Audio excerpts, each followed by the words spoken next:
Okay, am I live now? Sure. Okay. Yes, answer are already given. Yes, what was the homework from classwork? From classwork, homework is example 5. And from home assignment, question number 1, 2. Yes, the answer given to me over here. Yes, fifth में answer आएगा 7.8. 7.8. 7.8. अगर 10% discount हुआ तो 9.71. Okay, और अगर 10% premium हुआ तो 6.07. और अगर last situation 8.17. 8.17. Is that clear? Is that clear?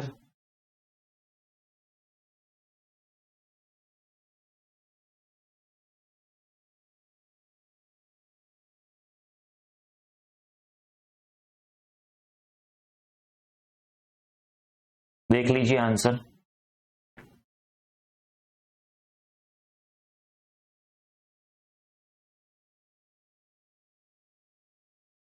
Redemption value 10 lakh है, net proceed 11 lakh. Okay, 10% premium में डिस्काउंट होगा तो 9 लाख हो जाएगी, पार में तो सेम ही होगी. ओके, अभी होम असाइनमेंट चेक कर लीजिए. होम असाइनमेंट के 2 क्वेश्चंस थे.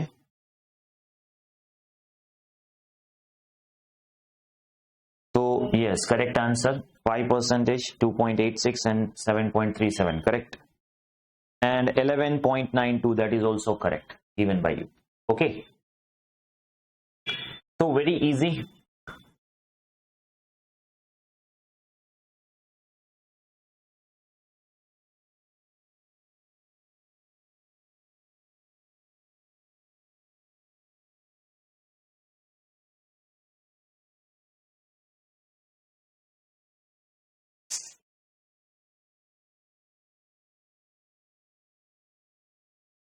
Okay, shall we go ahead then?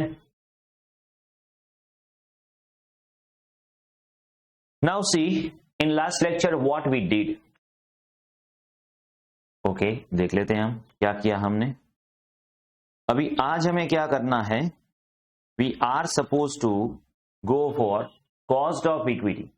क्या करना है? Cost of equity. उसकी टोटल 6 फॉर्मूलाज है. कितनी है? 6 formulas. 6 different ways in which you can calculate cost of equity. Sir, then which formula we are supposed to apply? Don't worry. I'll identify each and every one with logic and then explain you. Okay? तो यहां पे जो calculation of cost of equity share capital है, उसमें क्यों इतनी सारी formulas है?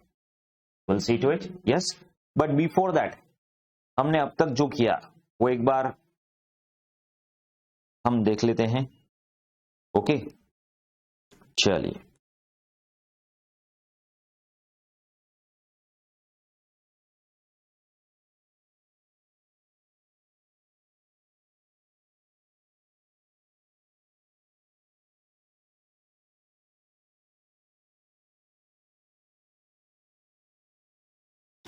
तो अभी कॉस्ट ऑफ कैपिटल में हमने जितना भी किया एक बार देख लेते हैं. चलिए, तो यहां पे जो कॉस्ट ऑफ कैपिटल है, ओके, उसमें हमें जो भी कॉस्ट कैलकुलेट करनी होगी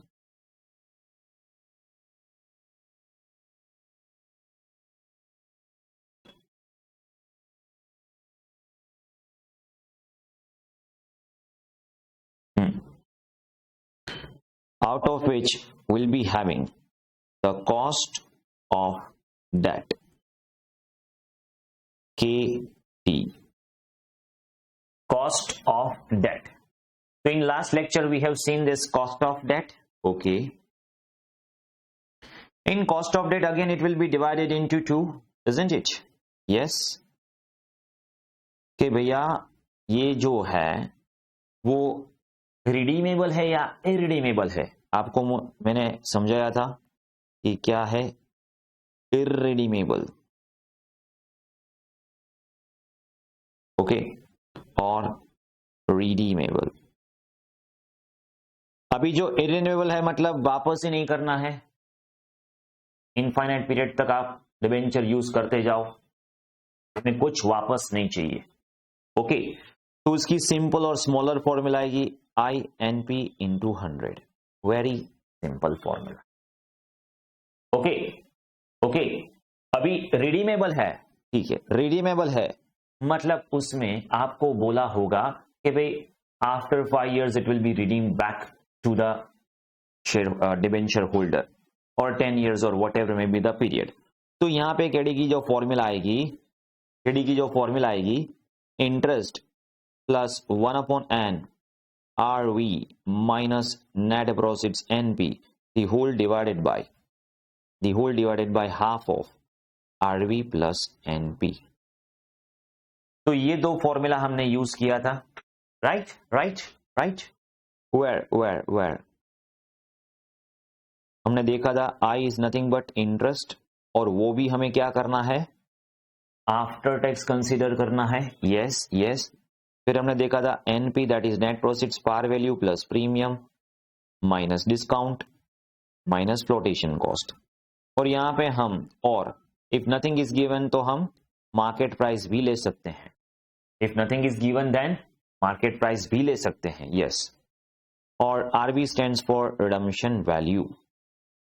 तो जब भी हम रिडीम करेंगे तो वापस में हम कितना इश्यू करेंगे, ऐसे कैलकुलेट करते हैं हम, यस यस। तो इतना समझ में आ गया।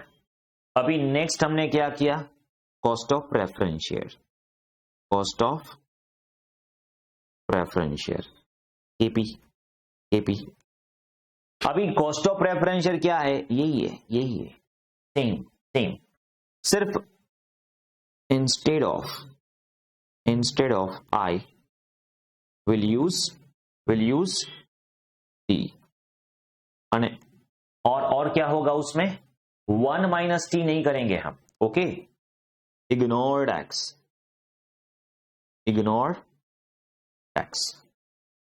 ओके। तो इसकी अलग से फॉर्मूला लिखने की जरूरत नहीं है, इज दैट क्लियर। तो हमने यहां तक किया था, इतना क्लियर है, अभी इतना क्लियर है, इसमें कोई डाउट, ओके।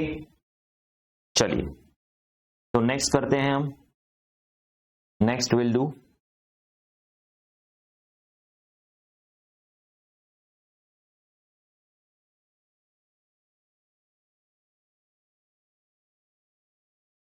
नेक्स्ट आएगा कॉस्ट ऑफ इक्विटी। क्या आएगा, cost of equity, that's for KE, cost of equity.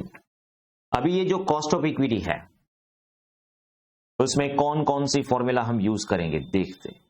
और एक आएगा कॉस्ट ऑफ रिटेन अर्निंग। क्या आएगा, रिटेन अर्निंग की भी कॉस्ट होती है क्या, यस। मतलब रिटेन अर्निंग तो मतलब है ना, ये हमारा ही प्रॉफिट हमने रिटेन अर्न किया है और वही हम री इन्वेस्ट कर रहे हैं, हाँ, बट फिर भी उसकी कॉस्ट होती है। कैसे होती है देख लेंगे। अभी तो हमें करना है cost of equity, cost of equity. तो कॉस्ट ऑफ इक्विटी की जो फर्स्ट फॉर्मूला है वो है डिविडेंड यील्ड। क्या है, dividend yield. Now see each and every formula is a logic behind the scene, okay। अभी देखिए मैंने आपको क्या बताया था कि ये जो हम चैप्टर कर रहे हैं क्या है, कॉस्ट ऑफ कैपिटल। अभी कॉस्ट ऑफ कैपिटल में आप as a company you would like to generate the funds, okay. And आपको जो भी फंड जनरेट करने हैं, ठीक है, उसके लिए आपको कॉस्ट इनकर करनी पड़ेगी, यस। तो लाइक आपने डिबेंचर जनरेट किया, यू नीड टू पे इंटरेस्ट। आपने प्रेफरेंस जनरेट किया, प्रेफरेंशियल कैपिटल जनरेट की है, okay, you need to pay dividend. Same way अगर आप इक्विटी शेयर जनरेट कर रहे हैं, यू हैव टू पे द डिविडेंड, यस। तो यहां पे फॉर्मूला आएगा KE, फॉर्मूला होगा, फॉर्मूला क्या आएगी, KE is equals to D1, आप बोल सकते हो D1 या DPS1, okay, divided by MPS into 100। ये D1 बोलिए, DPS1 बोलिए, जो भी बोलिए, ओके। सेकेंड फॉर्मूला मतलब क्या है, यहां पे एक बात याद रखना, यहां पे इक्विटी शेयर में हम मार्केट प्राइस ही कंसीडर करेंगे, इक्विटी शेयर में हम मार्केट प्राइस ही कंसीडर करेंगे, ओके। और यहां पे मैंने क्या, क्योंकि अभी मुझे इक्विटी शेयर इश्यू करने हैं, ओके, तो मैं इश्यू मार्केट प्राइस से ही करूंगा ना, ऑब्वियसली, राइट। तो मेरी जो शेयर की मार्केट में प्राइस चल रही है ऐसे ही मैं इश्यू करूंगा, तो मुझे इतना फंड जनरेट होगा, और against that how much amount of dividend I need to pay, okay, then I am suppose to pay dividend. But यहां पे D1 क्यों किया सर, D1 क्यों किया, क्योंकि हमें एक्सपेक्टेड डिविडेंड चाहिए।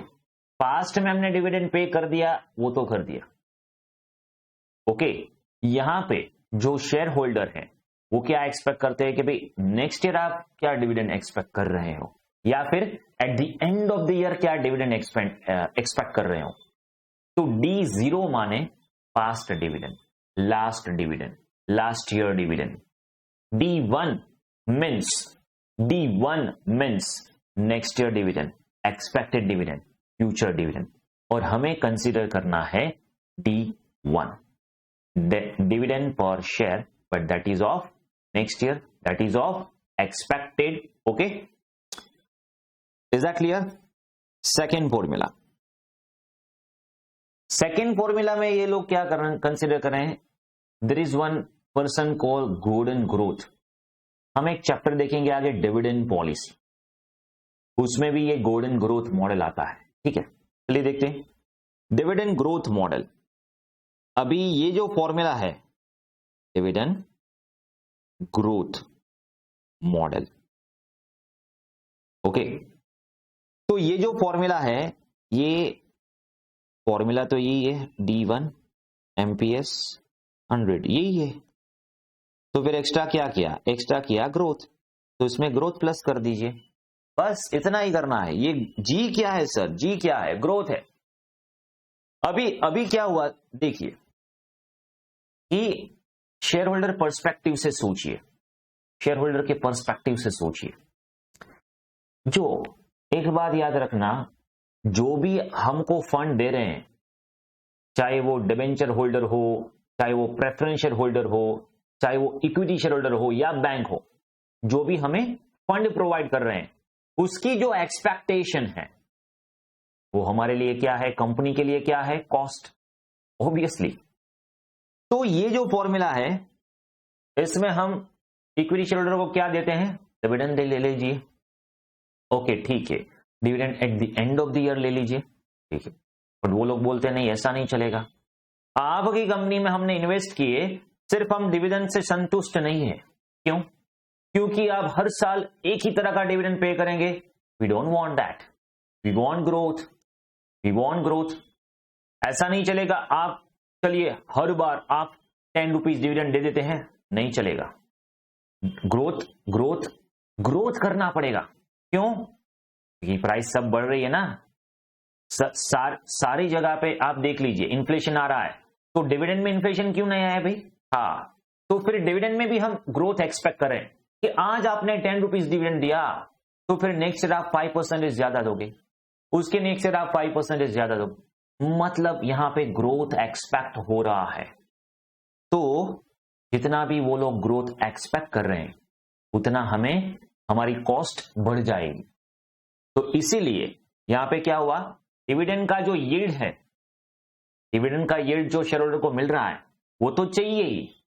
Apart from that they want growth, appreciation चाहिए, ओके।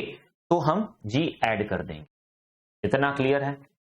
एक सारे की सारी फॉर्मूलाज है, उसका हमें प्रैक्टिकल भी करवाऊंगा, do not worry for that, okay. But यहां पे पहले फॉर्मूला का लॉजिक समझ लीजिए। अगर आपको लॉजिक समझ में आ गया, no need to mug up the formula, okay, ऐसे ही हो जाएगा। तो ये लॉजिक क्लियर है? पहले हमने क्या किया, फिर डिविडेंड ले लीजिए, शेयर होल्डर बोलते ठीक है, नो प्रॉब्लम। अभी दूसरे फॉर्मूले में क्या शेयर होल्डर, हम डिविडेंड से संतुष्ट नहीं है, We are not satisfied with just stereotype dividend which you are paying. We want growth. Okay, we'll give you growth. Don't worry. Okay.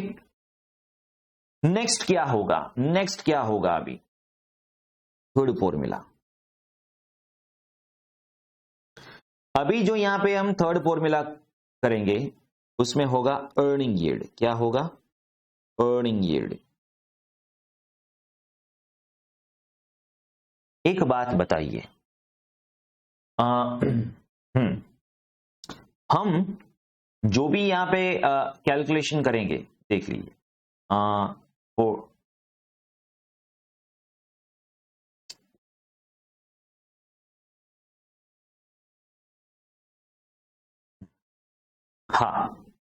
अभी अगर हम इनकम स्टेटमेंट बनाएंगे, जो एक बात याद रख लेना, एफएम में जो इनकम स्टेटमेंट बनता है उसमें क्या होता है कि हम, whether it is for leverage and all, we used to prepare one financial statement. कैसे बनाते हैं हम? कैसे बनाते हैं हम? देख लीजिए, यहां पे देख लीजिए, how we gonna prepare the same. Okay, say for example, यहां पे we considered sales. इसमें से हम वेरिएबल कॉस्ट माइनस करेंगे तो क्या आएगा? कंट्रीब्यूशन. क्या आएगा? कंट्रीब्यूशन. ओके, फिर उसमें से हम फिक्स कॉस्ट माइनस करेंगे तो क्या आएगा? Earning before interest and tax. क्या आएगा? Earning before interest and tax. क्योंकि फिक्स कॉस्ट में हम फाइनेंस इंटरेस्ट कंसीडर नहीं कर रहे हैं. ठीक है, चलो इंटरेस्ट अलग से कैलकुलेट कर लीजिए, इंटरेस्ट अलग से कैलकुलेट कर लीजिए तो आएगा अर्निंग बिफोर टैक्स. फिर उसमें से टैक्स भी माइनस कर दीजिए तो आएगा अर्निंग आफ्टर टैक्स. ओके, ये अभी जो अर्निंग आफ्टर टैक्स आया, ये अर्निंग आफ्टर टैक्स है. उसमें से मैं क्या करूंगा कि डिविडेंड लेस करूंगा. पहले हम प्रेफरेंस डिविडेंड माइनस कर देते हैं तो क्या आएगा? अर्निंग टू इक्विटी शेयर, बराबर, earning available to equity share. तो भी इसमें से दो बाइफर्केशन हो गए. ओके, एक होगा डिविडेंड और एक होगा रिटेन अर्निंग. एक होगा डिविडेंड और एक होगा रिटेन अर्निंग. बट एक बात बताइए मुझे, हमने जो कुछ भी अर्न किया, क्या अर्न किया? अभी ईबीआईटी तक अर्न किया, क्योंकि वो हमारी एक्चुअल में अर्निंग है. कैसे कैसे? आपने जो भी कैपिटल एम्प्लॉयड किया, जो मैं यहां पे आ रहा हूं, बट इसके लिए हम एक लॉजिक समझ रहे हैं, वो लॉजिक देख लीजिए. लॉजिक आपको बहुत काम आएगा. ये जो लॉजिक है आपको कई सारे चैप्टर में काम आ सकता है. ठीक है, तो हमारी जो अर्निंग है, पहले तो हमारा कैपिटल एम्प्लॉयड क्या है? कैपिटल एम्प्लॉयड मतलब कैपिटल स्ट्रक्चर, हमने जो भी कलेक्ट किया, डिबेंचर कलेक्ट किया, बैंक बोरोइंग कलेक्ट किया, प्रेफरेंस शेयर भी लिया, इक्विटी शेयर भी लिया, हमने ऐसे काफी सारे स्ट्रक्चर कलेक्ट कर लिए. फिर इकट्ठा होकर हमने इन्वेस्ट किया, सेल किया, उसमें हमने कॉस्ट इनकर की तो ईबीआईटी आया. तो ईबीआईटी मेरा प्रॉफिट है. क्या है? प्रॉफिट. अभी उसमें से मुझे जो फिक्स इंटरेस्ट है, जो भी डिबेंचर है, बैंक बोरोइंग है, जो ये हमने डेट रेज किया है, उसमें जो मैं इंटरेस्ट पे कर रहा हूं, हाँ, वो मैं इंटरेस्ट पहले पे कर दूंगा. पहले क्यों? क्योंकि वो टैक्स डिडक्टिबल है. फिर बाद में क्या करूंगा? उसमें से टैक्स माइनस कर दूंगा. चलो टैक्स भी दे दीजिए. तो क्या आया? पीएटी और ईएटी, प्रॉफिट आफ्टर टैक्स और अर्निंग आफ्टर टैक्स. ओके, अभी जो भी अर्निंग आफ्टर टैक्स है उसमें प्रेफरेंस डिविडेंड मेरे पास एक्सपेक्ट करेंगे. चलो डिविडेंड दे दीजिए मुझे. चलो आपको भी डिविडेंड दे दिया. अभी आप मुझे एक बात बताइए, क्या ये प्रेफरेंस को डिविडेंड देने के बाद, ये प्रेफरेंस शेयर होल्डर को डिविडेंड देने के बाद जो भी अर्निंग आया, किसका होगा? किसका होगा? मतलब सिर्फ डिविडेंड ही इक्विटी शेयर होल्डर का है क्या? यहां पे मैंने इक्विटी डिविडेंड दिया तो ये सिर्फ इक्विटी डिविडेंड ही इक्विटी का है, या फिर पूरा का पूरा अर्निंग इक्विटी शेयर का है? मतलब equity shares are the owners. Okay, तो जो भी लास्ट में अर्निंग बचा, अर्निंग नहीं बचा तो लॉस बचा. ठीक है, तो लॉस भी किसका हुआ? इक्विटी शेयर होल्डर का. और अगर यहां पे प्रॉफिट बचा कुछ भी, तो सारा का सारा प्रॉफिट वो किसका हुआ? किसका हुआ? इक्विटी शेयर होल्डर का। इक्विटी शेयर होल्डर का, यस। तो हमने पहली फॉर्मूला में भी बोला कि आप इक्विटी शेयर होल्डर है, आप इक्विटी शेयर होल्डर है, ठीक है, ठीक है। तो आपको डिविडेंड के हिसाब से कॉस्ट कैलकुलेट करते हैं, आपको डिविडेंड के हिसाब से कॉस्ट कैलकुलेट करते हैं। तो बोलेंगे ऐसा नहीं चलेगा, अगर आप डिविडेंड के हिसाब से कॉस्ट कैलकुलेट करेंगे तो ये सिर्फ डिविडेंड हमारा है ऐसा नहीं है। डिविडेंड के बाद जो रिटर्न अर्निंग है, जो आपने बिजनेस में इन्वेस्ट किया, चलो अभी आपने बिजनेस में इन्वेस्ट किया बट है तो हमारा ही, यस। तो अभी क्या होगा, ये जो पहले दो फॉर्मूले है जो हमने यूज किया, बराबर, उसमें हम डिविडेंड के बेसिस पे कर रहे हैं, हाँ। तो यहां पे क्या आ जाएगा, साथ में आपको कॉस्ट ऑफ रिटर्न अर्निंग भी कैलकुलेट करना पड़ेगा, क्योंकि अल्टीमेटली जो अर्निंग का दो बाइफरकेशन हो रहा है, अल्टीमेटली अर्निंग का जो दो बाइफरकेशन हो रहा है वो क्या है, जो भी earning available to equity share holder है उसका जो दो बाइफरकेशन हो रहा है वो क्या है, एक है डिविडेंड, एक है रिटर्न अर्निंग। तो दोनों की कॉस्ट होगी, यस, ओके। बट अगर आपको दो अलग अलग कॉस्ट कैलकुलेट नहीं करनी है, लाइक रिटर्न अर्निंग भी नहीं करनी है, इक्विटी अलग से नहीं करनी है, अर्निंग के बेसिस ऊपर करनी है कॉस्ट, तो डायरेक्टली अर्निंग ले लीजिए यहां पे, ओके। तो वो आ जाएगा अर्निंग यील्ड मॉडल। क्या आएगा, क्या आएगा, अर्निंग यील्ड। तो उसकी फॉर्मूला क्या होगी, K E is equals to EPS by MPS into 100, EPS by MPS into 100। Is that clear? But अभी बोलोगे हम क्या कि भैया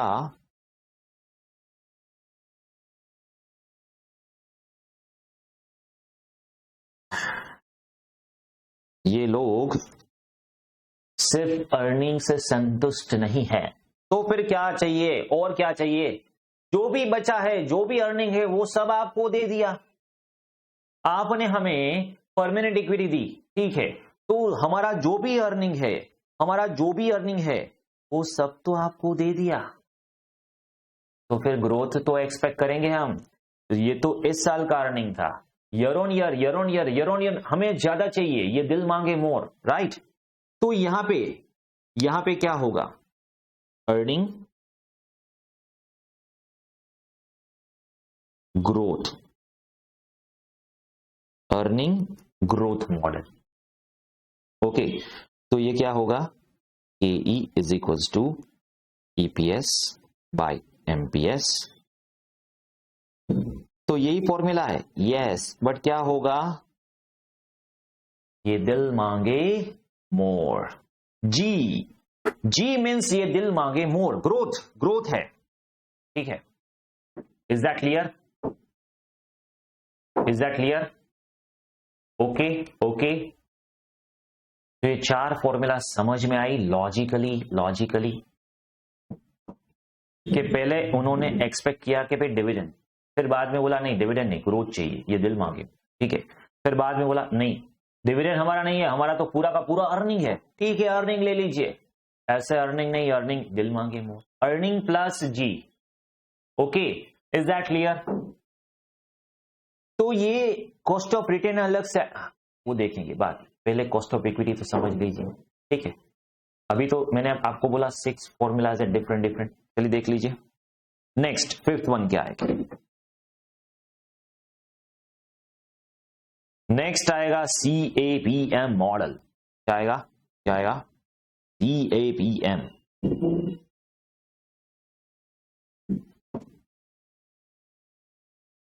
फॉर्मूला नंबर 5,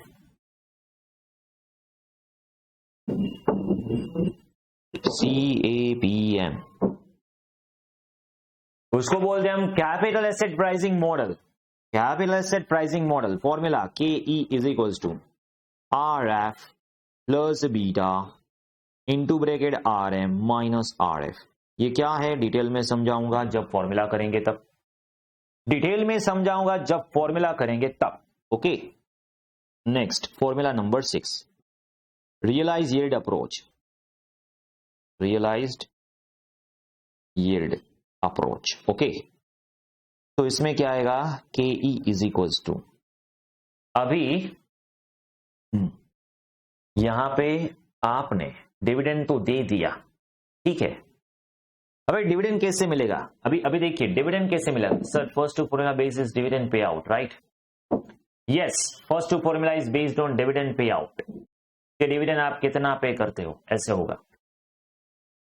वो पे आउट का भी फॉर्मूला आपको बताऊंगा और सी मल्टीपल और उसका भी लॉजिक समझाऊंगा, आगे आएगा, स्ट्रक्चर में भी आएगा, तो वो सारे कंसेप्ट में मिक्स करूंगा, डोंट वरी। हाँ, तो यहां पे आपने डिविडेंड एक्सपेक्ट किया।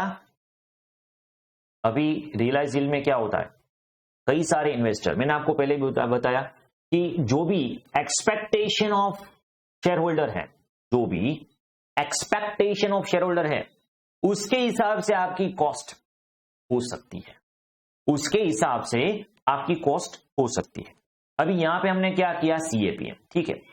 तो ये सीएपीएम का तो लॉजिक में जब अब प्रैक्टिकल कराऊंगा आपको पूरा लॉजिक समझाऊंगा, ठीक है। रियलाइज यील्ड में क्या होता है, तो शेयर होल्डर आपके पास, अगर आप कोई कंपनी में इन्वेस्ट करते हो, आपकी एक्सपेक्टेशन क्या होगी, अगर आप कोई भी कंपनी के शेयर में इन्वेस्ट करते हो तो आपकी एक्सपेक्टेशन क्या होगी, एक तो होगी भाई डिविडेंड मिलना चाहिए, रेगुलर इनकम तो आए, और दूसरा एक्सपेक्टेशन क्या होगा कि भाई मैं जिस कंपनी में इन्वेस्ट कर रहा हूं उसकी प्राइस बढ़नी चाहिए, यस। तो ultimately price at the end of year 1 minus price at the end of year 0, जब आपने बाय किया, उसका जो डिफरेंस है वो उसकी एक्सपेक्टेशन होगी, मतलब कैपिटल गेन, हाँ, और वो divided by P0 invested at the beginning of the period. तो ये फॉर्मूला आएगी रियलाइज यील्ड, ओके। ये सारा का सारा जो फॉर्मूलाज हमने किया उसका हम प्रैक्टिकल भी देखेंगे, do not worry for that, okay. तो ये पहले, अभी तो मैंने क्या किया, हमने जो लास्ट लेक्चर में देख लिया था cost of debt, cost of preference share. अभी in this particular lecture I would like to explain you this particular concept of cost of equity by various formulas। तो इतना क्लियर है,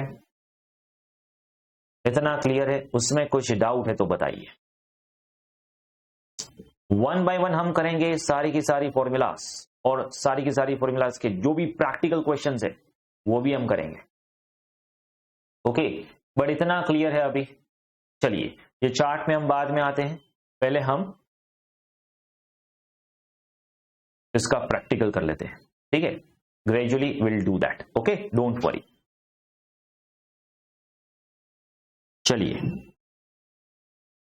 एग्जाम्पल नंबर 6 पे आ जाइए, एग्जाम्पल नंबर 6 पे आ जाइए। ओके, यहां पे हाँ, ये तो आपको पता ही है, ये डी मतलब dividend at the end of the year, MPS market price of the share, EPS, earning per share, that is very much clear to you, yes, okay। example 6 पे आ जाइए, चलिए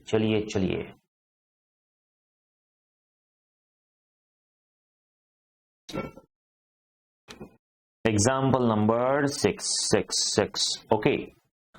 the current market value of share is 100, current market price, okay। तो यहां पे हमें MPS दिया है, सर ये पता कैसे चलेगा, कौन कौन सी फॉर्मूला यूज करनी है, पता कैसे चलेगा, ओके। कौन कौन सी फॉर्मूला हमें यूज करनी है, पता कैसे चलेगा, don't worry, gradually will come to know. Sum में आप देखते जाइए कि क्या क्या इंफॉर्मेशन दिया है। अगर आपको इंफॉर्मेशन दिया है डिविडेंड और growth, you will consider dividend plus growth model. अगर आपको इंफॉर्मेशन दिया है लाइक CAPM मॉडल का जो इंफॉर्मेशन है, बीटा फैक्टर और something like that, then will go for CAPM। अगर आपको प्राइस 1 प्राइस 0 दिया है तो फिर will go for realize yield, तो आपको पता चल जाएगा, don't worry for that, okay. But हमारी जो डिफॉल्ट फॉर्मूला है, मतलब कुछ ना दिया हो, तो आप क्या फॉर्मूला यूज करेंगे, तो वो होगा डिविडेंड ग्रोथ मॉडल। क्या होगा, डिविडेंड ग्रोथ मॉडल, ओके, वो डिफॉल्ट फॉर्मूला है। चलिए, तो market price of the share is 100, yes. Company had paid dividend of ₹20। अभी ये जो आपको मैं बताने जा रहा हूं बहुत ही इंपॉर्टेंट पॉइंट है। क्या इंपॉर्टेंट पॉइंट है कि हमारी जो भी फॉर्मूला आएगी डिविडेंड के लिए उसमें हमें D1 लेना है। सर D1 माने, D1 मतलब dividend at the end of the year. तो कैसे पता चलेगा? कई सारे स्टूडेंट कंफ्यूज हो जाते कि सर पता कैसे चलेगा कि D1 कौन सा है या D0 दिया है, क्वेश्चन में D0 दिया है या D1 दिया है, कैसे पता चलेगा? तो देख लीजिए, आपको बता देता हूं कैसे पता चलेगा।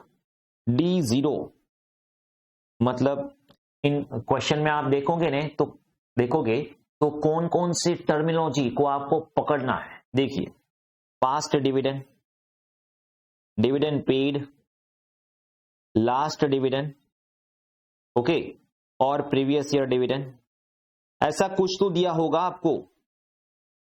तो उसका मतलब है आपको D0 दिया है, उसका मतलब है आपको D0 दिया है। हमें D0 नहीं चाहिए, ये दिल मांगे और ओके। तो we want growth, we want growth. तो क्या करेंगे हम? जो फॉर्मूला वाला G अलग है और ये D1 के लिए G अलग है, ओके। कैसे? तो हमें फॉर्मूला में क्या चाहिए? हमें फॉर्मूला में क्या चाहिए? D1 चाहिए, यस। तो हमें क्या करना पड़ेगा कि जो लास्ट डिविडेंड है उसमें हमें G ऐड करना पड़ेगा, और ये ऐड करोगे तो आपको मिलेगा D1। Sir D1 directly question में दिया होगा, ये कैसे पता चलता है? तो उसकी भी टर्मिनोलॉजी आप नोट डाउन कर लीजिए। अगर आपको लिखा है एक्सपेक्टेड डिविडेंड, क्या? Expected dividend, next dividend, future dividend, okay, ऐसा कुछ तो टर्मिनोलॉजी दिया होगा, okay. Expected, future, okay, next, तो समझ लीजिए कि वो D1 ही है। क्या है? D1 ही है। तो फिर उसमें हमें कुछ नहीं करना है, D1 ऐसी चीज कंसिडर कर लेना है फॉर्मूला के लिए। बट यहां पे देखिए, ये जो सेकेंड लाइन है, the company had paid dividend of ₹20। Paid paid paid क्या होगा? ये पास्ट टेंस है, पास्ट टेंस मतलब पास्ट में पे किया होगा। हाँ, तो ये क्या है? ये है D0, D0 during the previous year. दो देखिए देखिए देखिए, अभी it is expected 20% increment will be made in dividend for the current year. तो ये क्या बोल रहे हैं कि भाई इसमें डिविडेंड में 20% ज्यादा चाहिए उसको, ठीक है। तो D1 मिल जाएगा। तो पहले हमें क्या कैलकुलेट करना पड़ेगा? अभी MPS तो दिया है 100, D0 दिया है 20, हमें क्या चाहिए? D1। तो जो 20 है उसमें हमें 20% इंक्रीमेंट चाहिए, मतलब 20 रुपीज में 20% इंक्रीमेंट मतलब 4 रुपीज इंक्रीमेंट चाहिए, मतलब D1 होगा 24। समझ में आया कुछ? ओके। फिर बाद में क्या बोलते हैं? एक्सपेक्टेड ग्रोथ रेट, ये दिल मांगे मोर, 20%। G इज क्या? 20%। G क्या है? 20%, ओके। तो अभी कौन सी फॉर्मूला यूज करेंगे देख लीजिए आप, कौन सी फॉर्मूला यूज करेंगे देख लीजिए आप। डिविडेंड भी है, ग्रोथ भी है, डिविडेंड भी है, ग्रोथ भी है, तो फिर और कोई तो फॉर्मूला देखेंगी नहीं। अगर आपको डिविडेंड के साथ ग्रोथ दिया है तो हमारी second formula hot favourite formula है, डिफॉल्ट फॉर्मूला है, नॉर्मल फॉर्मूला है, ठीक है। तो dividend growth model K is equals to D1 MPS, और क्या है? दिल मांगे मोर, जी, ओके। तो D1 है 24, MPS है 100 इंटू 100, तो 24% हो जाएंगे, ये होगा 24%, और उसमें ग्रोथ ऐड करेंगे 20%। अभी यहां पे आप देखना, ये ग्रोथ परसेंटेज में है, ओके। और एक बात ध्यान से देखना, ये जो 24% डिविडेंड यील्ड आ रहा है उसमें 20% प्लस है, ये दोनों ही परसेंटेज है, ये दोनों ही परसेंटेज है। तो हमारी कॉस्ट ऑफ इक्विटी आएगी 44%। तो इतनी सारी कॉस्ट कैसे होती है? अभी है, देख लीजिए। बट सर यहां पे तो आपने 20% अमाउंट के ऊपर किया। हाँ, क्योंकि वो, अगर मैं आपको बोलूं कि डिविडेंड 20 रुपीज है मुझे 20% ज्यादा चाहिए डिविडेंड, तो क्या होगा? 20 रुपीज है और 20% मोर आई वॉन्ट, राइट? तो क्या होगा? 4 रुपए मुझे ज्यादा डिविडेंड चाहिए, तो क्या होगा? टोटल डिविडेंड कितना होगा? डिविडेंड एक्सपेक्टेड कितना होगा? 24। बट अभी क्या है, हमने पहले डिविडेंड यील्ड कैलकुलेट कर लिया है, तो डिविडेंड यील्ड है 24% और उसमें हमें जी एज इट इज ऐड कर देना है। मतलब 24% का 20% ऐड नहीं करना है, 24% और 20% दोनों मिला के 44%। ये समझ में आया? ओके। कई सारे स्टूडेंट क्वेश्चन पूछ रहे हैं, सर ये दो बार आपने जी क्यों ऐड किया? अरे एक बार D1 के लिए और फॉर्मूला के लिए तो हमें जी ऐड करना ही है। एक बार D1 के लिए, अगर मुझे डायरेक्टली D1 दिया होगा तो मैं यहां पे डिविडेंड में ग्रोथ ऐड नहीं करूंगा, डायरेक्टली मैं फॉर्मूला में ग्रोथ ऐड करूंगा। ओके, 2 बार मैंने नहीं किया क्योंकि फॉर्मूला की डिमांड ही ऐसी है कि D1 आपको चाहिए फॉर्मूला में, और D1 कैसे मिलेगा? तो D0 में ग्रोथ ऐड करके, D0 में ग्रोथ ऐड करके। तो आपको आगे जितने भी क्वेश्चंस आएंगे उसमें आपको यह समझना है कि क्वेश्चन में D0 दिया है या D1। हाँ, 1-2 बार उन्होंने सजेस्टेड आंसर में या मॉड्यूल में मिस्टेक की है कि D0 दिया है तो 1 कंसिडर करें, 1 दिया है 0 कंसिडर करें, but we will have one kind of system जिसमें पास्ट, पेड, लास्ट, प्रीवियस होगा तो D0 है, फ्यूचर एक्सपेक्टेड होगा, नेक्स्ट होगा तो D1 है। Okay, is that clear? इतना क्लियर है, इतना क्लियर है। ये जो सेकेंड फॉर्मूला है वो डिफॉल्ट फॉर्मूला है, सेकेंड फॉर्मूला है वो डिफॉल्ट फॉर्मूला है।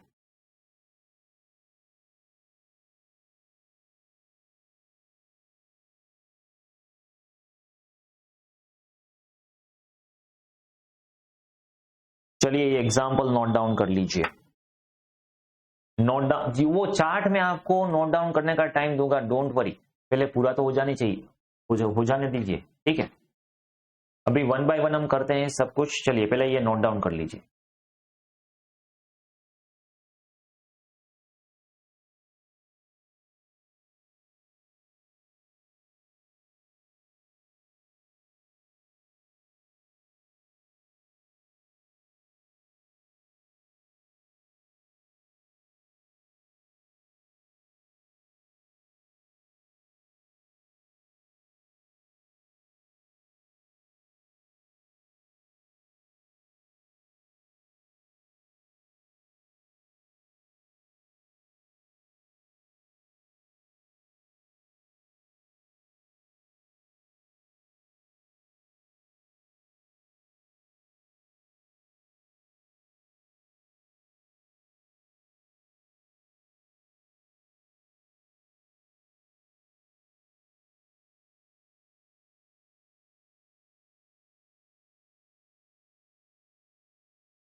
ओके, चलिए कम बैक।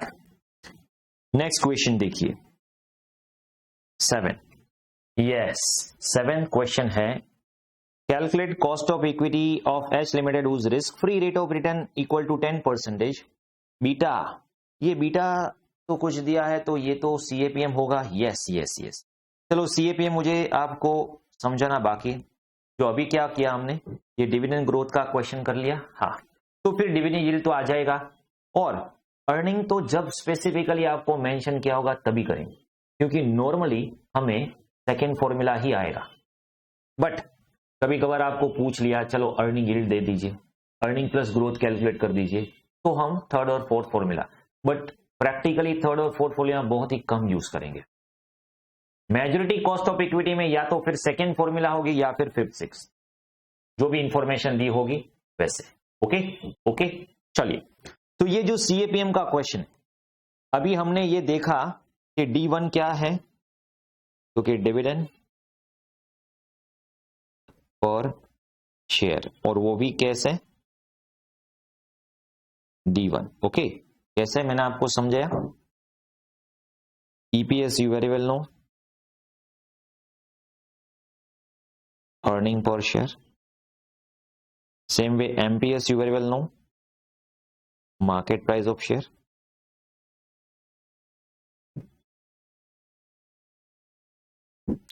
अभी हमें कैलकुलेट करना है CAPM। चलिए चलिए चलिए, CAPM।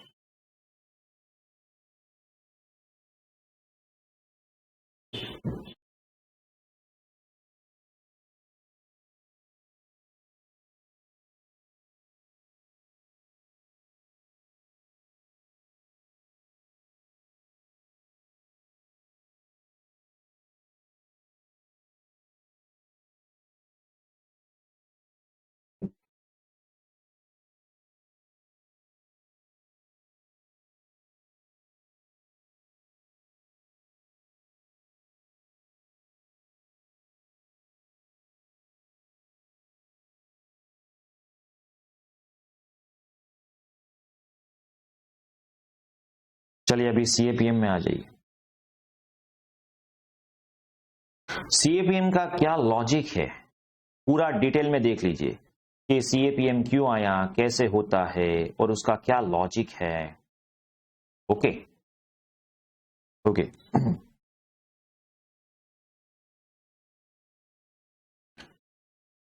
फॉर्मूला हमने देखा, K is equals to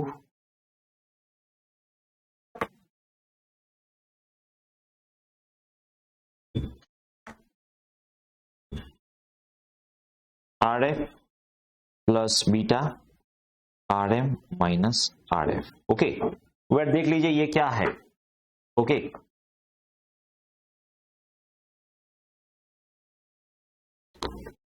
RF stands for risk free rate of return. ये फॉर्मूला का पूरा लॉजिक में समझाऊंगा, पहले देख लीजिए शांति से।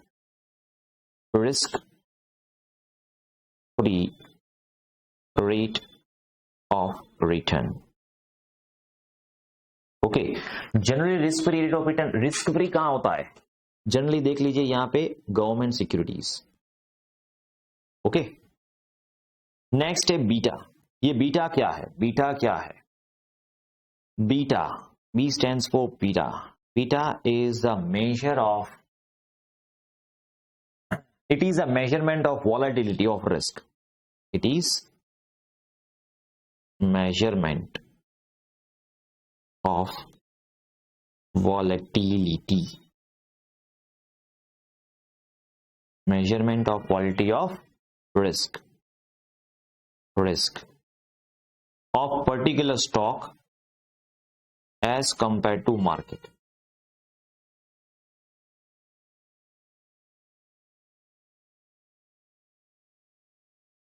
As compared to market. RM क्या है, RM है मार्केट रिटर्न।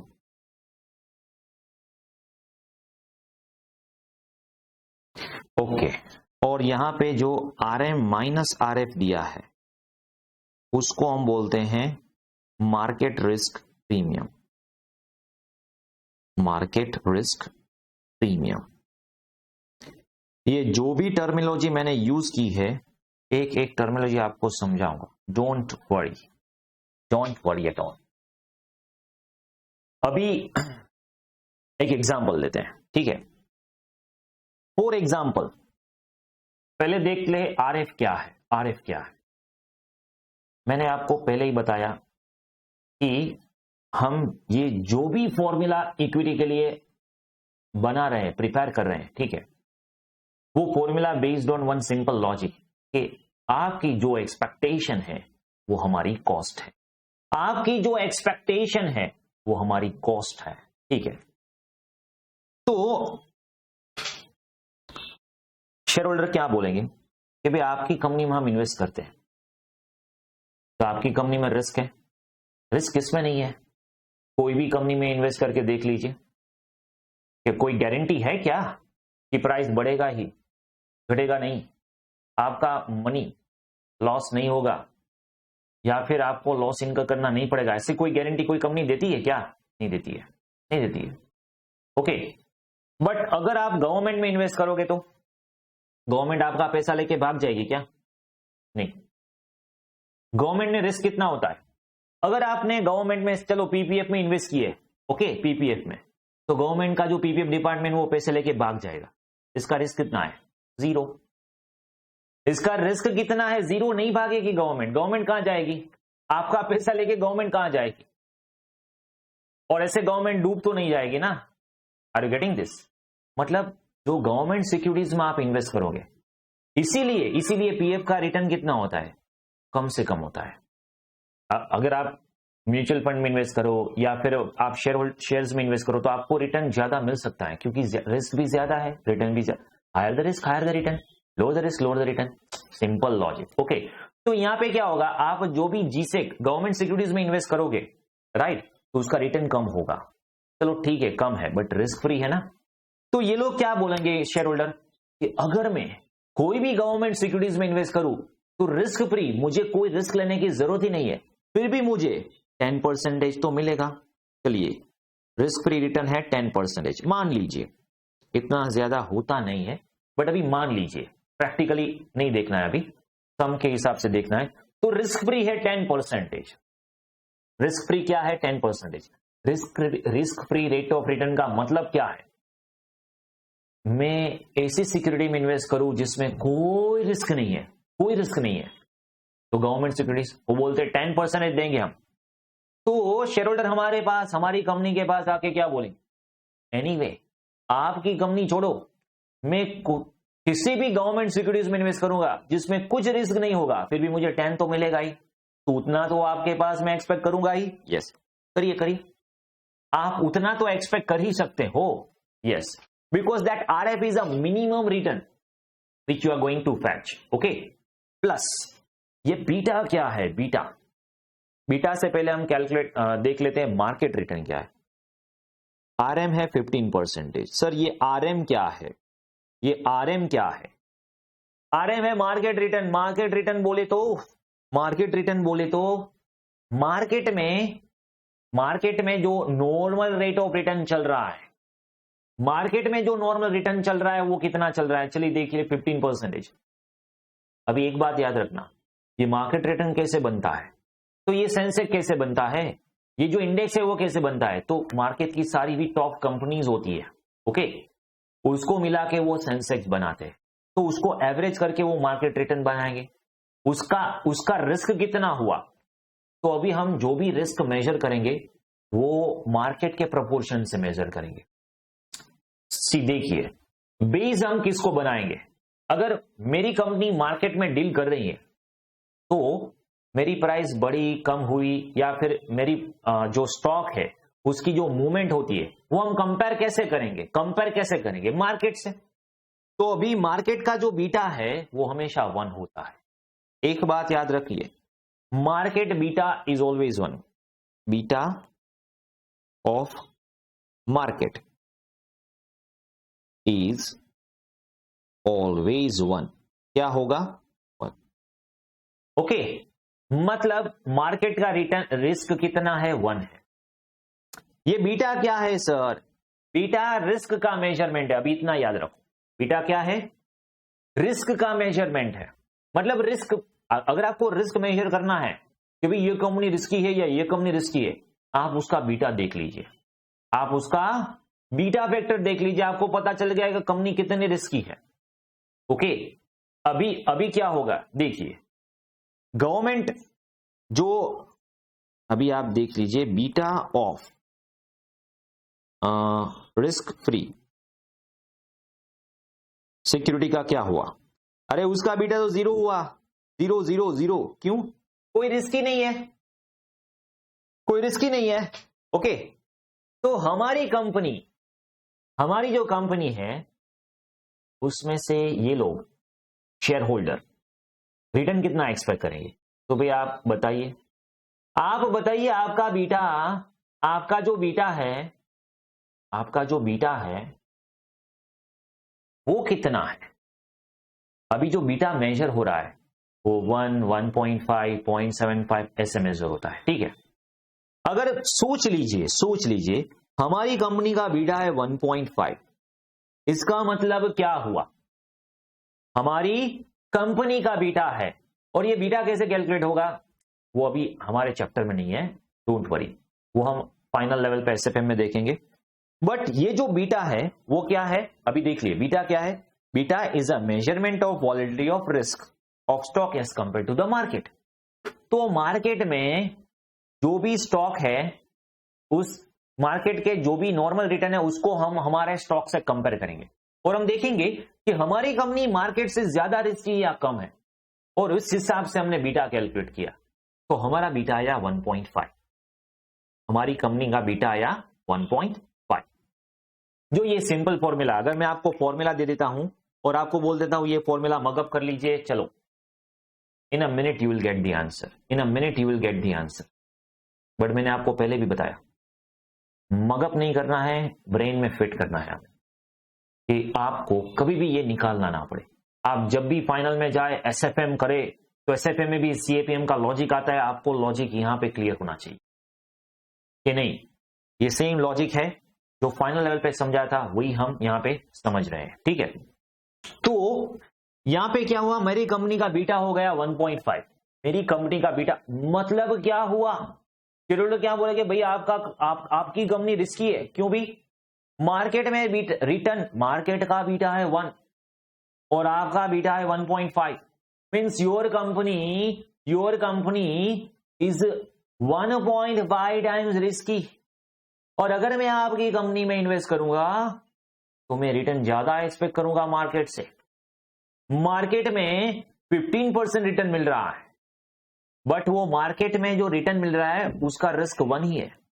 और अगर मैं आपकी कंपनी में इन्वेस्ट करूंगा तो आपकी कंपनी ज्यादा रिस्की है, 1.5 टाइम्स बीटा है आपका। ओके, तो आपके पास से higher the risk higher the return, expectation मेरी क्या होगी, ज्यादा होगी। ओके, तो अभी ये फॉर्मूला में रख के देख लीजिए, K is equals to 10% plus beta 1.5, market return 15% minus RF। तो यहां पे क्या होगा 17.5% होगा। इसका मतलब हुआ कि हमारा K हो गया 17.5। सर ये ज्यादा कैसे हो गया, मार्केट रिटर्न से एक्सपेक्ट ज्यादा कर रहे हैं, ज्यादा ही एक्सपेक्ट करेंगे ना, क्योंकि रिस्क भी ज्यादा है, आपकी कंपनी का रिस्क भी ज्यादा है। नहीं ऐसा नहीं चलेगा, चलो हम अपनी कंपनी का रिस्क कम कर देंगे, तो हाँ आप कम कर दो, मतलब ऐसी कोई कंपनी है जिसका बीटा 0.8 है, मतलब उसका जो रिस्क है वो मार्केट से भी कम है, वो मार्केट से भी कम है, तो उसका के डिफरेंट आएगा, क्या आएगा 10% प्लस 0.80, 15 माइनस 10%। ओके, तो यहां पे क्या होगा, इज इट 14%। ये समझ में आया कुछ थोड़ा कुछ या बहुत कुछ, इतना समझ में आ गया।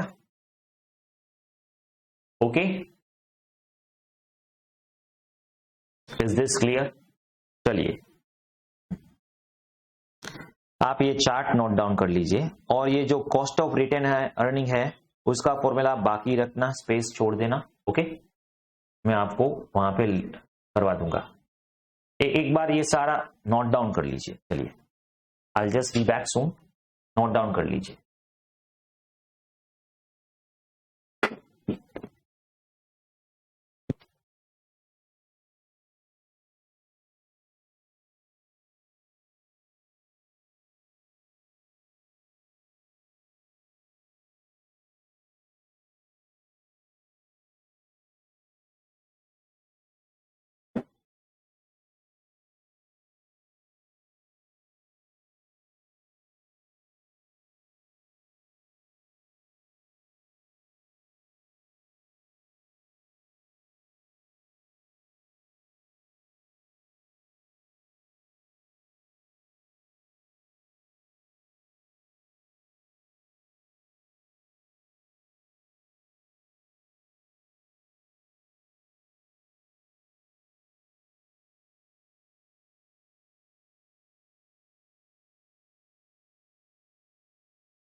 Okay, beta is 1.75 but for that next question, ये तो मैंने ऐसे ही एग्जांपल दिया था।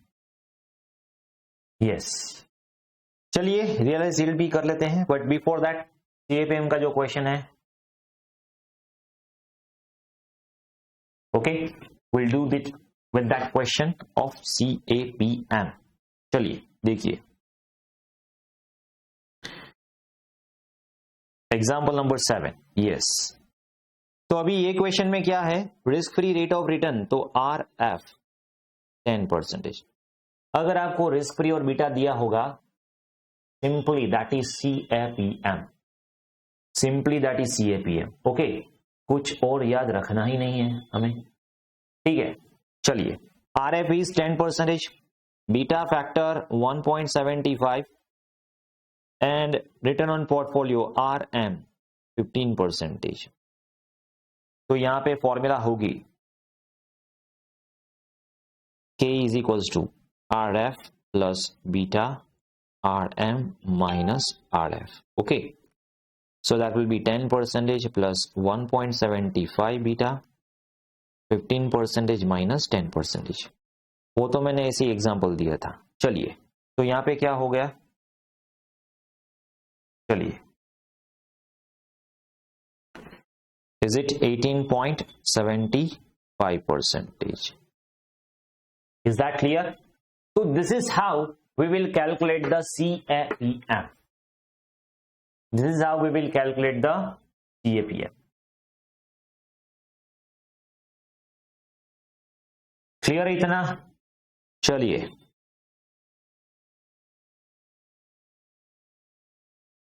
कभी कभी आपको ऐसा भी देंगे कि भाई मार्केट रिस्क प्रीमियम इतना परसेंटेज है, मार्केट रिस्क प्रीमियम का परसेंटेज डायरेक्टली दे देंगे।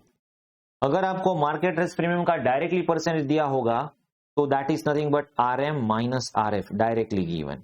ओके, तो वो आप याद रखना, जब भी आपको बोलेंगे मार्केट रिस्क प्रीमियम तो R M minus R F. क्यों? क्योंकि मार्केट रिस्क प्रीमियम क्या होगा यहां पे 5%, यहां पे क्या होगा 5%। कैसे? क्योंकि रिस्क फ्री, कुछ रिस्क नहीं है तो 10% तो मिलेगा ही। ये वन रिस्क लेने के लिए कितना परसेंटेज ज्यादा रिटर्न मिल रहा है? वन रिस्क लेने के लिए 5%। तो आपका रिस्क 1.75 है, आपकी कंपनी का रिस्क 1.75 है, तो मुझे कितना ज्यादा रिटर्न मिलना चाहिए? समझ में आ रहा है लॉजिक? ओके, चलिए एग्जाम्पल 7 हो गया। अभी एग्जाम्पल नंबर 8 पे आ जाइए, एग्जाम्पल नंबर 8 पे आ जाइए। Is this clear? Is this clear?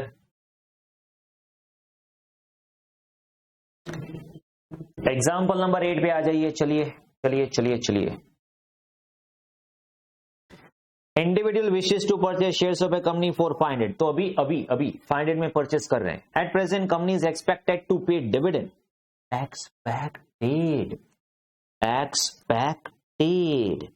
expected at the end of the year, at the end of the year, मतलब D1 है। यस, ये D1 है, ये P0 है। Market price after payment of dividend, मतलब after year end market price, तो P1 की market price होगी 520। यहां तो रियलाइज यील्ड ही आएगा, क्योंकि हमें प्राइस 1 दी है, प्राइस 0 दी है और D1 दिया है। तो फॉर्मूला क्या आएगा? Realize yield. इन्होंने बता भी दिया है आपको, use realize yield approach. Okay, इसका नाम रियलाइज यील्ड कैसे पड़ा? क्योंकि कितना रियलाइज कर रहे हो आप, आपके इन्वेस्टमेंट पे, आपने जो भी इन्वेस्टमेंट किया है उसमें आपको रियलाइज कितना हो रहा है? एक तो डिविडेंड हो रहा है, एक तो कैपिटल गेन हो रहा है, एक तो डिविडेंड हो रहा है, एक तो कैपिटल गेन हो रहा है। ओके, ये दोनों रियलाइज आपका हो रहा है, वो आपकी एक्सपेक्टेशन है, वो कंपनी के लिए हमारी कॉस्ट है। तो K by realize yield D1, difference of price 1 price 0 divided by price 0 into 100। तो यहां पे क्या होगा?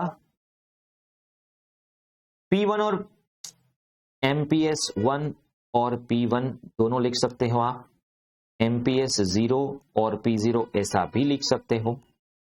520 500, D1 है 40। ओके, तो 40 प्लस 520 माइनस 500, इन्वेस्ट कितना किया 500, तो रियलाइज यील्ड कितना आएगा 60, दैट इज 12%। के आ जाएगा 12%। तो ये हो गया cost of equity by considering realize yield approach. by considering realized yield approach. Okay, is that clear? देख लीजिए, is that clear? तो यहां पे जो हमने ये एक आप नोट डाउन कर लीजिए, एक बार नोट डाउन कर लीजिए।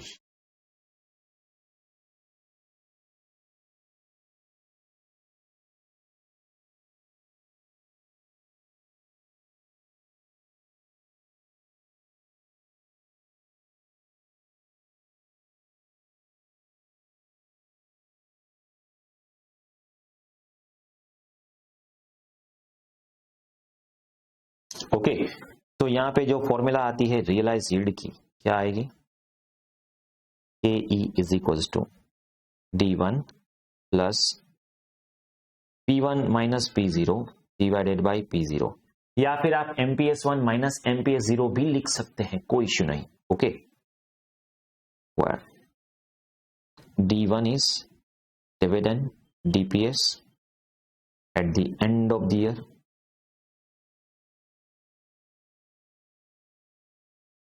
okay, P1 is equals to MPS1, that is market price at the end of the year,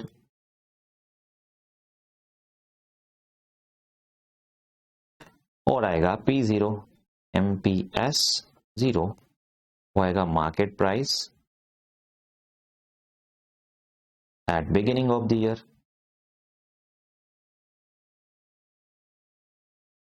clear है? तो that is how will go for realized yield approach. Okay, अगर आपको ये चार्ट भी नोट डाउन करना है तो आप कर सकते हो, ठीक है।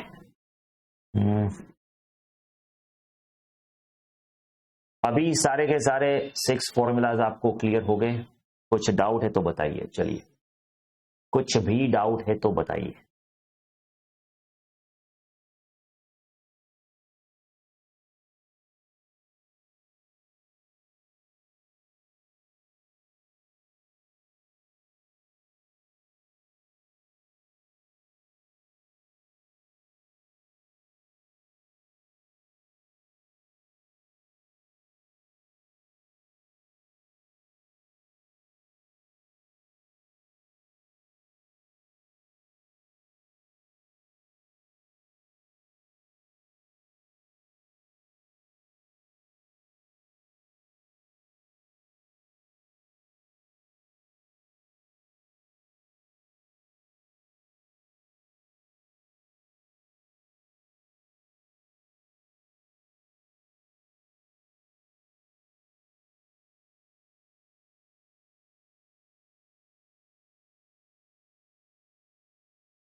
ओके, क्लियर है इतना? चलिए अभी लास्ट हम कॉस्ट कैलकुलेट करेंगे, वो होगा cost of retain earning, stands for KR। Cost of retain earning stands for KR। अभी यहां पे एक बार देख लीजिए, ये जो रिटेन अर्निंग है वो क्या है, आपने जो भी अर्निंग किया उसमें से आपने डिविडेंड दे दिया, बाकी का जो री इन्वेस्ट किया बिजनेस में उसको बोलते हैं हम रिटेन अर्निंग। हमने अर्निंग रिटेन करके रख लिया बिजनेस में, क्यों? क्योंकि इन्वेस्ट करना है बिजनेस में कुछ प्रॉस्पेक्ट है, उस हिसाब से हमें बिजनेस में री इन्वेस्ट करने हैं, क्योंकि हम और अर्न कर सके। ठीक है, तो फिर यहां पे चाहे वो डिविडेंड हो या फिर रिटेन अर्निंग हो, those both belongs to shareholder, equity share holder. तो इसका मतलब तो ये हुआ के आर इज इक्वल टू के ई, यस, के आर इज इक्वल टू के ई हुआ, यस। बट कौन सी फॉर्मूला यूज करेंगे हम? फॉर्मूला यूज करेंगे यही ग्रोथ वाली, यही ग्रोथ वाली, ओके। बट एक डिफरेंस आ जाएगा क्या? अगर अगर अगर अगर आपको ब्रोकरेज दिया हो या फिर शेयर होल्डर का टैक्स दिया हो, मतलब जो देखिए डिविडेंड में और रिटेनिंग में डिफरेंस क्या आएगा? अगर आप शेयर होल्डर को डिविडेंड देंगे तो शेयर होल्डर को डिविडेंड टैक्सेबल होगा, यस, अभी तो टैक्सेबल होगा ही, क्योंकि वो तो पहले हम जब इनकम टैक्स में कैलकुलेट करते थे तब क्या होता था कि डिविडेंड में डिविडेंड डिस्ट्रीब्यूशन टैक्स कंपनी पे करती थी, अभी तो चेंज हो गया, dividend are taxable in the hands of the share holder itself, okay. तो शेयर होल्डर को टैक्स होगा या नहीं होगा? यस होगा। तो डिविडेंड में टैक्स होगा बट रिटेन अर्निंग में टैक्स होगा नहीं होगा, क्यों? क्योंकि पे ही नहीं किया, ओके। तो यहां पे हम टैक्स माइनस कर देते हैं, 1 माइनस टैक्स। फिर ब्रोकरेज वो भी माइनस कर देते हैं हम, क्योंकि रिटेन अर्निंग में कुछ होता नहीं है। तो ये आप फॉर्मूला याद रखना आपको, के आर इज इक्वल टू के ई। अगर आपको शेयर होल्डर्स टैक्स दिया है, अगर आपको शेयर होल्डर टैक्स दिया है या फिर ब्रोकरेज दिया है, तो हमें के ई को, कौन सी फॉर्मूला के ई की? ये वाली डिविडेंड ग्रोथ मॉडल वाली जो फॉर्मूला है उसके हिसाब से पहले हमें के ई फाइंड कर लेना है। फिर के ई में क्या एडजस्टमेंट करेंगे हम? के आर के लिए, के आर के लिए 1 minus T 1 minus B, okay, 1 minus T 1 minus B, okay. Is that clear? ये फॉर्मूला नोट डाउन कर लीजिए चार्ट में। Is that clear? ओके, इतना क्लियर है? Shall we go ahead and do the practical question? Yes, चलिए practical question करते हैं return earning का। Question number 9, question number 9, question number 9। चलिए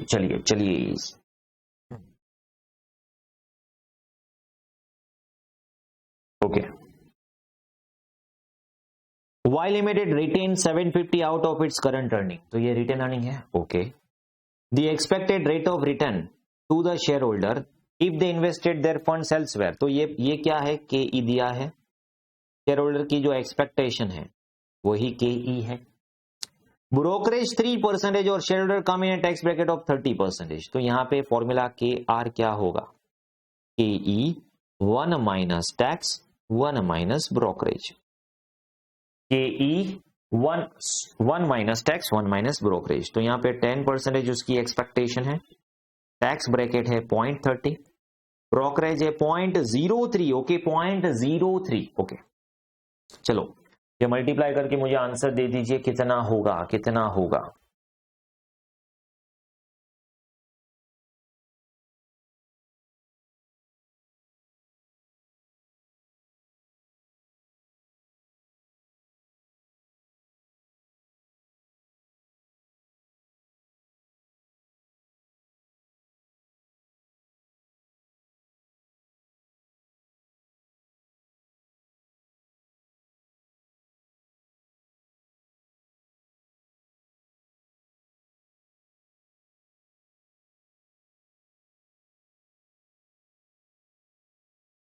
6.79%, यस। तो मैंने आपको पहले ही क्या बता दिया कि जो भी अर्निंग है उसके दो बाइफर्केशन होते हैं,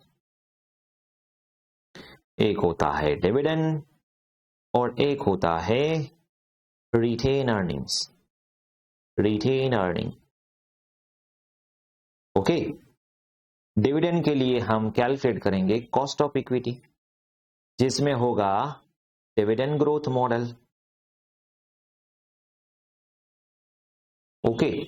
और यही के यूज करके हम क्या करेंगे? के आर फाइंड करेंगे, K 1 minus T 1 minus B, okay. But यहां पे एक बात याद रख लेना, क्या यहां पे जो हम टैक्स रेट कंसिडर करेंगे वो होगा शेयर होल्डर्स टैक्स, क्योंकि डिविडेंड किसको मिलेगा? शेयर होल्डर को। कई बार आपको कॉर्पोरेट टैक्स भी दिया होगा, कंपनी का टैक्स रेट, तो वो आपको कंफ्यूज करने के लिए दिया है, वो हम यूज यहां पे के आर में नहीं करेंगे, के आर में नहीं करते, के आर में हम क्या करेंगे? शेयर होल्डर का टैक्स ही कंसिडर करेंगे। Is that clear?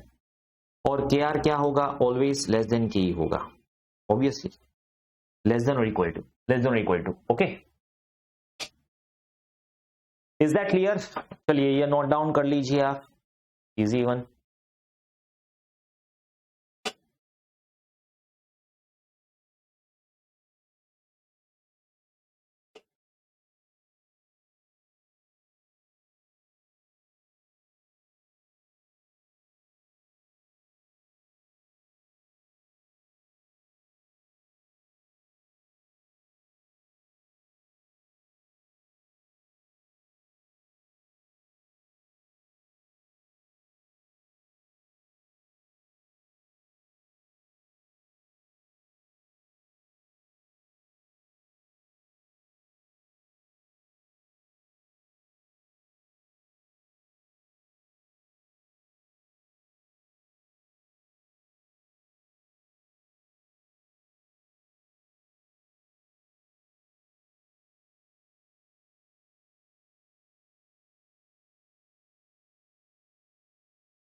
क्लियर हो गया?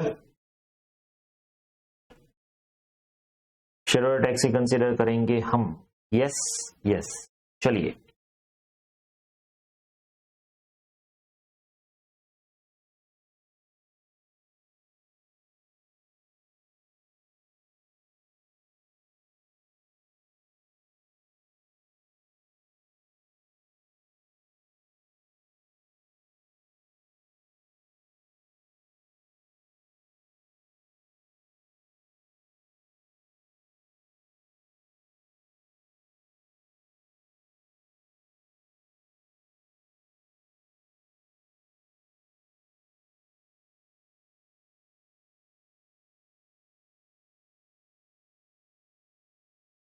तो इतना क्लियर है सब कुछ।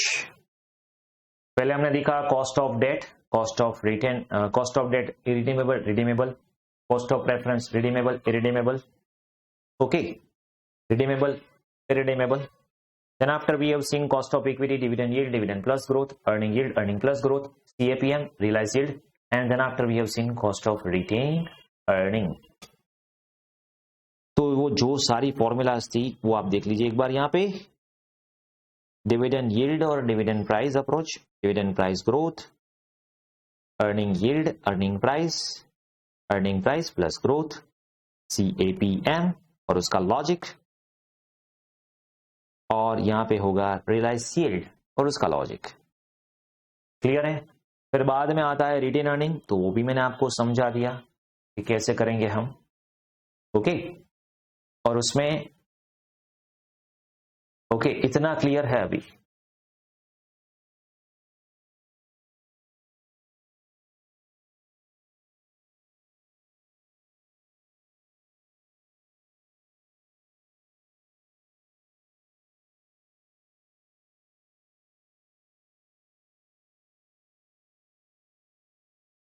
Yes, done,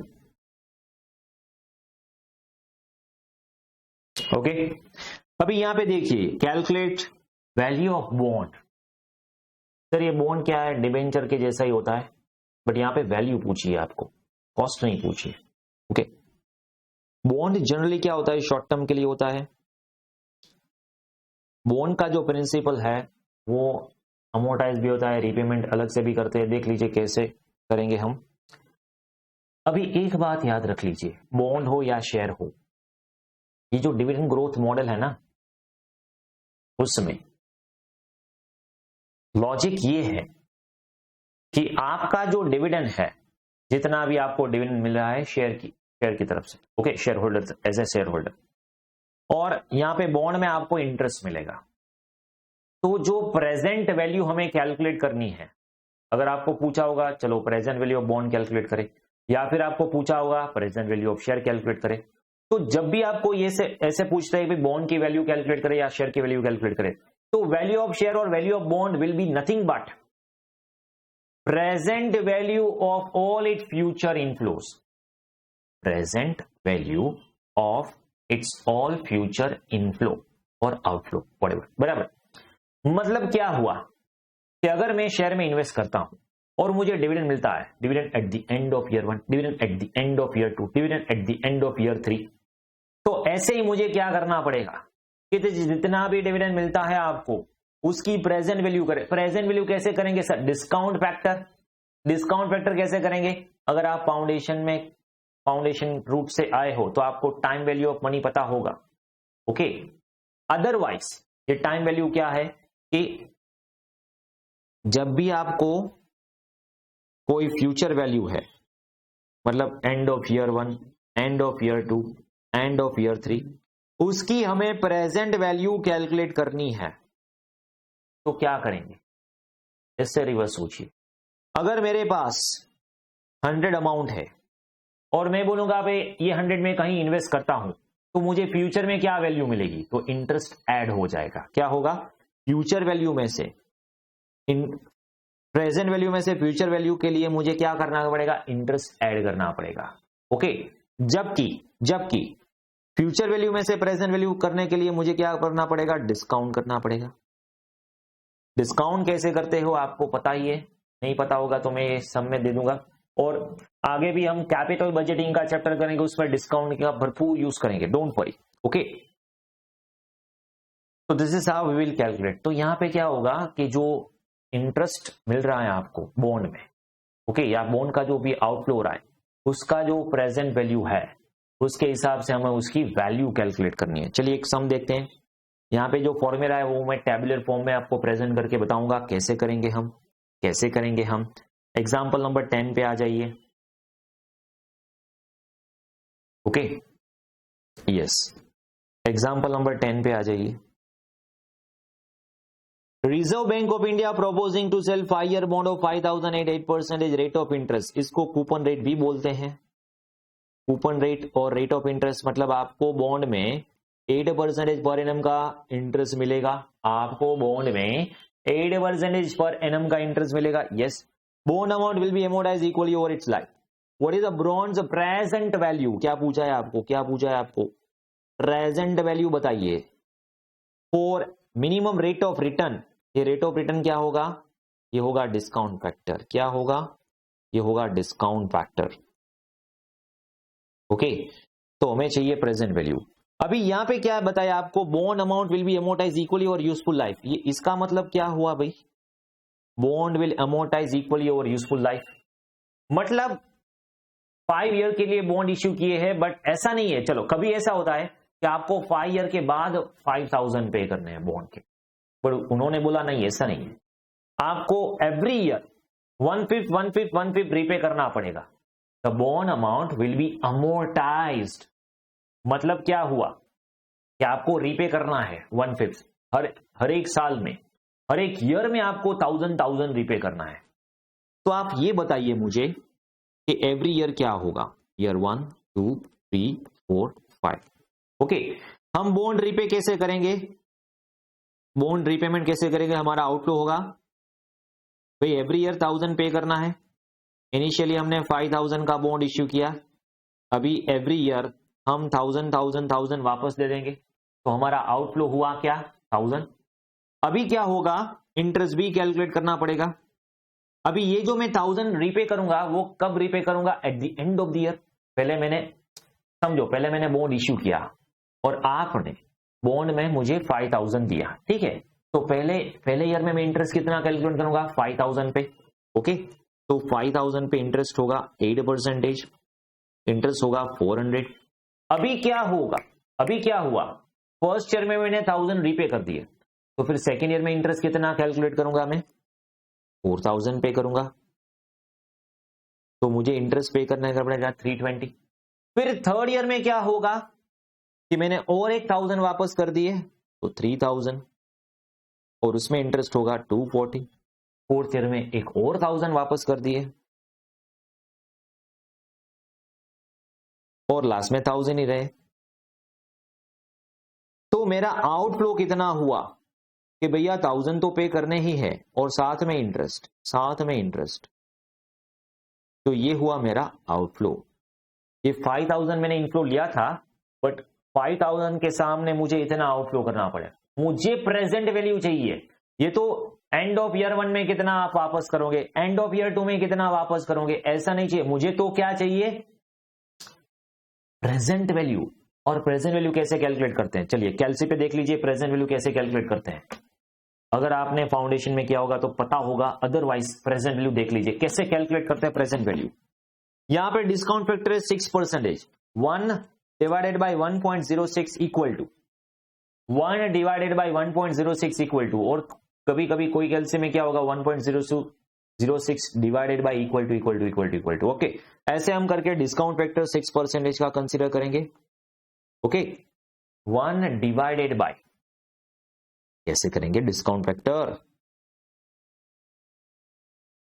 it's 1 divided by 1.06, 1 2 3 4 5 6 7, okay जितना भी होगा 5 इयर्स ये। ओके, तो इक्वल टू में आ जाएगा 0.943। पॉइंट के बाद आप 3 फिगर्स ले सकते हो डेसिमल में या फिर 4। 2 मत लेना, ठीक है, क्योंकि उसमें थोड़ा प्रिसाइज आंसर नहीं आएगा। या तो फिर आप 3 डेसिमल पॉइंट्स ले सकते हो या फिर आप 4 डेसिमल पॉइंट्स ले सकते हो, ठीक है। इक्वल टू, फिर इक्वल टू करते जाइए। 890 equal to 840 equal to 792 equal to 747। Okay, तो ये हो गया डिस्काउंट फैक्टर। अभी हमें क्या मिलेगा, प्रेजेंट वैल्यू मिलेगा। चलिए इसको मल्टीप्लाई कर देते हैं, प्रेजेंट वैल्यू मिल जाएगा। इसको मल्टीप्लाई कर करके मुझे ऐड कर दीजिए। प्रेजेंट वैल्यू कितना होगा, प्रेजेंट वैल्यू ऑफ बॉन्ड। चलो समेशन कर दीजिए कितना होगा।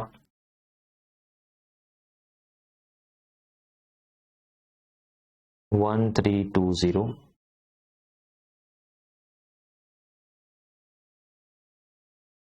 $1109 $1042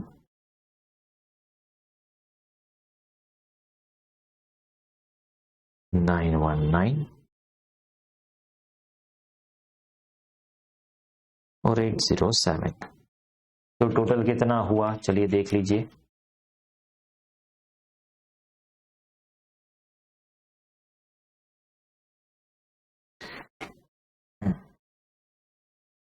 कुछ गलत हुआ क्या,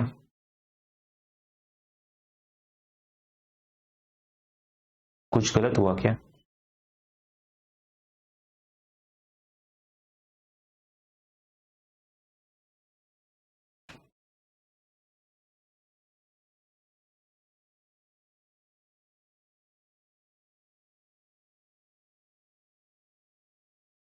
यस, यहां पे 1175 आएगा।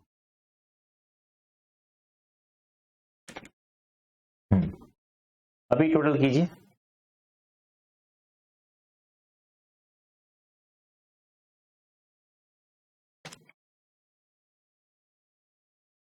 कितना आया,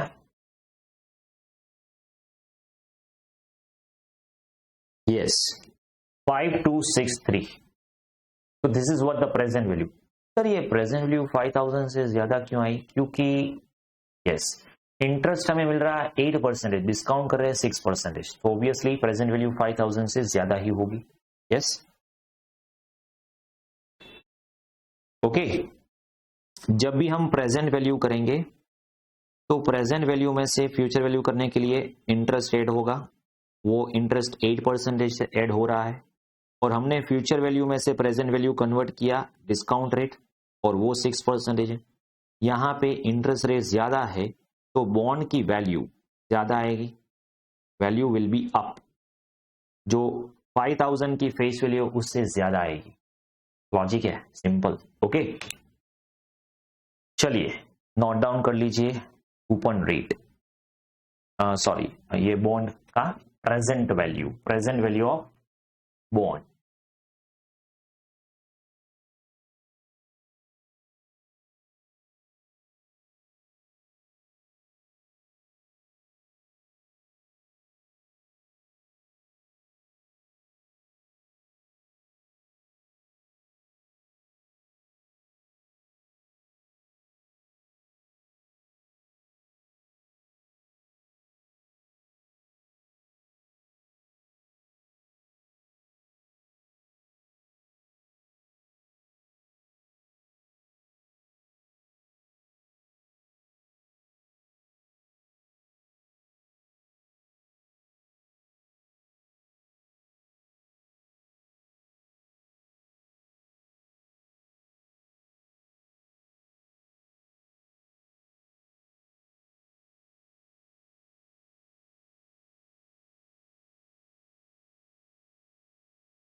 okay, is this clear? Okay, अभी यस,